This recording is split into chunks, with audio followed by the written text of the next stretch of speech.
Ορκίζομαι επισήμως ότι θα είμαι πιστός στην πατρίδα. Θα αγωνίζομαι για τη διατήρηση της ανεξαρτησίας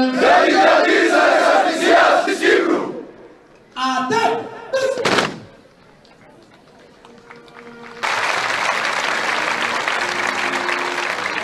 Και ο Θεός ημών πρόσδεξε του δέησιν ημάς. Η ημερησία διαταγράφει. Πριν από λίγο, ενώπιον των ιερών μας συμβόλων και παρουσία της πολιτικής, θρησκευτικής και στρατιωτικής ηγεσίας.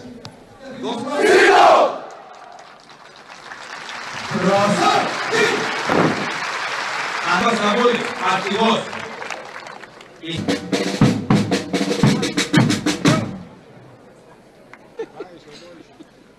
Εθνικός. Τρεις ελιές και μια ντομάτα, αγαπώ μια μαυρομάτα. Τρεις ελιές και μια ντομάτα, αγαπώ μια μαυρομάτα. Αγαπώ μια μαυρομάτα, πουν τα καλή της αφράτα, πουν τα καλή της αφράτα.